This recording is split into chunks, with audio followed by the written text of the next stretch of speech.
आज भारतीय दर्शन और पश्चिमी दर्शन के बीच अंतर पता करेंगे। क्या आपने कभी सोचा है, दुनिया की दो महान दार्शनिक परंपराएं भारतीय दर्शन और पश्चिमी दर्शन दोनों ने सत्य की खोज करी है, लेकिन उनकी यात्रा बेहद ही अलग है। एक पूछती है सत्य क्या है, दूसरी पूछती है क्या तुमने सत्य का अनुभव किया है।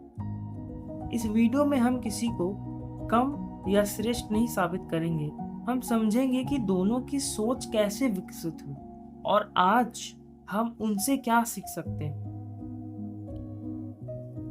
दर्शन का अर्थ केवल विचार करना नहीं, बल्कि जीवन को समझना है। हर सभ्यता ने पूछा, मैं कौन हूँ, संसार क्या है, जीव क्या है, जीवन क्या है, सत्य क्या है, असत्य क्या है, मरने के बाद क्या होता है, क्या अगला जन्म होता है। इस तरह के प्रश्नों दर्शन में भरे पड़े हैं। यहीं से भारतीय और पश्चिम दर्शन की यात्रा शुरू होती है, लेकिन दोनों ने अलग रास्ते चुने हैं।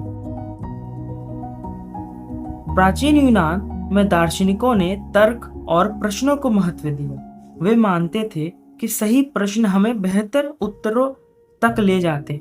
ज्ञान को तर्क, बहस और विश्लेषण में परखा गया।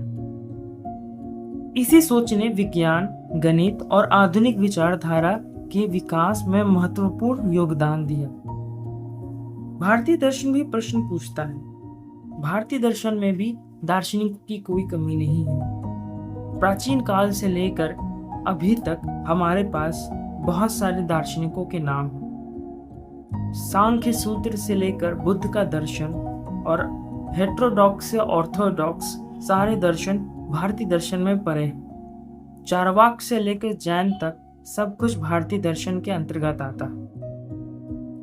भारतीय दर्शन का मेन मोटो है आपको कि आप अनुभव करो, ध्यान में, आत्मचिंतन में, योग, साधना। इसलिए महत्व दिया गया है कि सत्य केवल विचार नहीं, अनुभव भी हो सकता है। मुख्य अंतर है, वेस्टर्न फिलॉसफी आपको मेन फोकस करती है, इम्फेसाइज करती है नो कि NOW, पर भारतीय दर्शन रियलाइजेशन पर फोकस करती है। एक में ज्ञान का विश्लेषण प्रमुख है, दूसरे में आत्मानुभव का महत्वपूर्ण अधिक है। इसलिए इन दोनों में ये कंक्लूजन निकालना कि दोनों एक दूसरे के विरोधी है, ये बहुत तार्किक नहीं समझ सकते। कल्पना कीजिए कोई कहे मुझे शहद के बारे में सब पता है। क्या केवल शहद के बारे में पढ़ लेने से सब कुछ उसे पता चल जाएगा? नहीं। भारतीय दर्शन कहेगा स्वाद चखो। वेस्टर्न फिलॉसफी पूछेगी शहद की प्रकृति क्या है, उसका विश्लेषण करेगी, उसके सिम्टम्स पता करेगी, उसके क्वालिटीज के बारे में पता करेगी। दोनों प्रश्न उपयोगी है, बस उद्देश्य अलग है। आज के समय में हमें दोनों की आवश्यकता है। तर्क हमें अंधविश्वास से बचाता है और आत्मचिंतन हमें भीतर से मजबूत बनाता है।